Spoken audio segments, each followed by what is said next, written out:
अग्निहोत्री जी। महाराज जी, आज शरीर का जन्म दिन है महाराज जी, लेकिन लगता है कि असली जन्म तो आपसे मिलने के बाद हुआ है, अब तक भ्रम में था। महाराज जी, एक भगवत मार्ग के पथिक को क्या अपना जन्मदिन मनाना चाहिए, और अगर मनाना चाहिए तो कैसे मनाना? खूब उत्सव मनाना चाहिए। हम तो कहते कोई बहाना मिले, कोई बहाना मिले हम उत्सव मनाएं, पर अच्छा कैसे? हम आज 24 घंटे का नाम कीर्तन रखते हैं या 10 घंटे का नाम कीर्तन रखते हैं, इसके बाद अच्छे अच्छे पदार्थ बनाते हैं, भगवान को भोग लगाते हैं और सब मित्रों को पवाते हैं। कोई परेशानी नहीं है ऐसा जन्म उत्सव मनाना। लेकिन वो मोमबत्ती बुझा के और शराब की पार्टी मना, ये तो हम नहीं कहेंगे। ये बहुत निकृष्ट बात है, नहीं करनी चाहिए। नहीं, मोमबत्तियाँ जलानी चाहिए, हमारा जीवन प्रकाशमय हो। पता नहीं कौन सी रीति चल गई। हम तो कहते घी का दीपक जलाओ और खूब कीर्तन करो और सैकड़ों लोगों को सुंदर सुंदर भोजन पवाओ। रोज उत्सव मनाओ, हमें क्या परेशानी है ऐसे उत्सव में। लेकिन ये शराब बांटना और ये सब ये चीजें ना करो, ठीक है? आप उत्सव मनाओ तो ऐसे मनाओ जैसे आप मना रहे हो। वृंदावन आए, बिहारी जी के दर्शन किए, बिहारी जी को मीठा लेकर भोग लगाओ, सबको बांट दो। ये है जन्मोत्सव मनाना, कोई परेशानी नहीं जन्मोत्सव मनाने में। लेकिन महाराज जी, बच्चे तो नहीं मानते ये सब चीजें। माता का पिता का अधिकार है बच्चों को ऐसे बनावे, सात्विक विनयी बनावे, क्योंकि आप ही उनके गुरु हैं, पहले गुरु हैं। वो कार्य मत करने दो जो बच्चों को आगे जा करके गलत मार्ग का पथिक बना दे। अब बच्चे कह रहे हैं शराब पीना है, हमें ऐसे उत्सव मनाना है, कदापि सहयोग मत करो। हम कह रहे छोटे से सुधारोगे तो बिरवा बड़ा बनेगा तो अच्छा हो जाएगा, और छोटे से अगर नहीं सुधारा तो फिर टेढ़ा मेढ़ा होगा।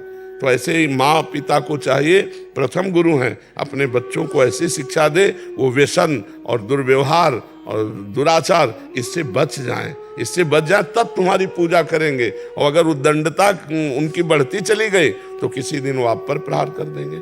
देखो नहीं, समाचार सुनो, माता पिता के साथ कैसा बच्चे व्यवहार कर रहे हैं, पशु की तरह व्यवहार कर रहे हैं। उस समय उसे देवता की तरह स्नान कराना, वस्त्र पहनाना, भोजन पवाना। जो बूढ़े हैं उनकी देवता की तरह आराधना करनी चाहिए। तो बच्चों को इतना खुली छूट नहीं देनी चाहिए, छोटे से उनको शासन में रखना चाहिए। तो अभी जो हमारी नई पीढ़ी है ये गिर रही है, मोबाइल का संयोग और गलत बच्चों का संयोग, तो बॉयफ्रेंड गर्लफ्रेंड और गंदे गंदे आचरण और गंदे गंदे नशा। नई नई बच्चियां, एक बच्चियां रो रो के चिल्ला चिल्ला के कह रही थी, तो ये तो हमारे कभी दिमाग में नहीं थी कि बच्चियां भी नशा करती। राजी आजकल ज्यादा है। अच्छा, हमें तो था कि बच्चे ही उद्दंड होते हैं। फैशन बन गया है, जो ना करे उसे बोलते हैं कि तू नहीं हमारी कैटेगरी से बाहर हो। उसे बाहर ही रहना चाहिए कैटेगरी से। हुक्का लॉन्च इतने बढ़ गए हैं न्यूयॉर्क में भी हर जगह ही बच्चे शौक के लिए जाते हैं, अलग अलग फ्लेवर के लिए। वहां से शुरू होते हैं, फिर आगे आगे हुक्के के बाद ड्रग्स ही है। ये सब उसी में फंस के रह जाते हैं, जीवन बर्बाद हो जाता। वो रो रो के कह रही थी, वो रो रो के चिल्ला चिल्ला कह रही थी, मैं बहुत, अब जिनका जीवन फंस गया है नशे में वो बेचारे कैसे छूटे, बहुत कठिन है। इसलिए बच्चों को संभाल के रखो, छूट मत दो कि बच्चे नहीं मानते, नहीं तो आगे उनका जीवन खतरे में हो जाएगा। वो प्रवाह में पड़ते चले जाएंगे कुसंग के और गंदे बच्चे बन जाएंगे। महाराज जी, मेरे साथ थोड़ा सा अलग हुआ है। बेटे को मैंने नॉनवेज नहीं खाने दिया, वो मेरे से नाराज है। अब वो विदेश में नौकरी करता है अमेरिका में, वो मेरे से सीमा से नाराज है, नॉनवेज नहीं खाने दिया उसको, मुर्गा नहीं खाने दिया तो नाराज हो। प्रभु जी मेरे साथ भी यही हुआ है। मैंने अपने बच्चों को, जब से आपको सुना उसके बाद शराब मीट सब छोड़ दिया। बच्चों को बोला, वो बोले स्कूल में भी वही लंच में देते हैं, बाहर जाओ तो वही खाते थे। तो मैंने क्या किया, यूट्यूब से वीडियो दिखा दिया उन्हें, जैसे चिकन को जिंदा को कैसे काटते हैं। तो मैं, अब देखो आप इससे प्यार करते हो, इसे खाओगे या इसके साथ खेलना चाहोगे? बोले नहीं, नहीं काटेंगे। मेरी तीनों बच्चियों ने अपने आप छोड़ दिया। हाँ, क्योंकि छोटे हैं ना, अभी संस्कार डाले जा सकते हैं, लेकिन आपका लड़का तो बड़ा है, अब वो कैसे संभलेगा? छोटे से संभालो, छोटे से। देखा कैसे तड़प रहा है जानवर, बोले नहीं करेंगे। आपकी कृपा से मेरे फैमिली ने सब ने छोड़ दिया। बहुत उत्तम बात है और सबको छोड़ना चाहिए। गंदे आचरण, गंदा भोजन, गंदा पेय पदार्थ, गंदी वार्ता, ये हमारे जीवन को गिरा देगी, ये हमारे जीवन को पतित कर देगी। हमारा मनुष्य जीवन मिला है आनंद के लिए, सुख के लिए, दूसरों को भी सुख दे और खुद सुखी रहे। हर जीव प्राण अपने बचाना चाहता है। एक चींटी के पीछे अंगुली ऐसे रखो, देखो भागती है कि नहीं भागती। वो अपने प्राण बचाना चाहती है, हर जीव। आप ऐसे काट काट समर्थ हो, मनुष्य शरीर है तो कर लो। अब यही पाप कर्म जब आपके ऊपर आएगा तो तुम्हें एसी का गाड़ी में आग लगा देगा।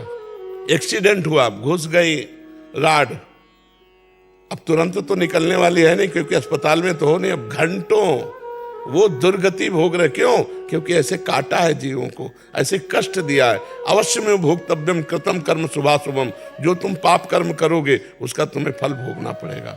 मान लो तुमने काटा नहीं, खरीद के लाए तो उसके सहयोगी तो बने, तो काटने का ही तुम्हें दंड मिलेगा।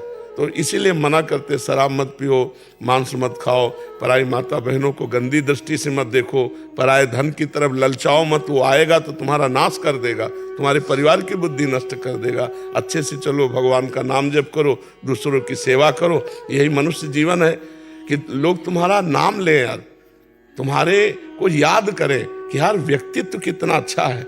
यहाँ ऐसा व्यक्तित्व घृणित होता जा रहा है कि सब एक दूसरे को खाने में लगे हैं, शोषण करने में लगे। अरे एक दूसरे के लिए प्राण देने की भावना हो। ऐसा वृत्ति खराब होता है कि जैसे लड़का किसी की चैन लूट रहा है, जंजीर, आदमी आसपास टहल रहे हैं, वो लेकर भाग गया, मतलब कोई उसको नहीं रोक रहा। कोई लड़की को छेड़ रहा है, वो चीख रही है और लोग वहां से जा रहे हैं, वीडियो बना रहे हैं। ऐसे तुम्हारी धारणाएं हो गई। अरे यार किसी की बहन बेटी हो, कोई गंदी बात कर रहा है तो हमें कूद जाना चाहिए, छू नहीं सकते। नहीं तो फायदा क्या यार, इतने इतने बड़े शरीर लिए टहल रहे और वहाँ स्त्री के साथ दुराचार हो रहा है और हम वहाँ से वीडियो बना के निकल जाए। एक्सीडेंट हुआ है, आदमी तड़प रहा है, वो वीडियो बना के जा रहा है। वाह, ये मनुष्यता है। मनुष्यता टूट पड़ना चाहिए। आओ आओ, अस्पताल ले जाना चाहिए। जो होगा पीछे देखा जाएगा। अभी हमारा कर्तव्य है, हम एक मनुष्य हैं तो हम दूसरे का हित करें। जी।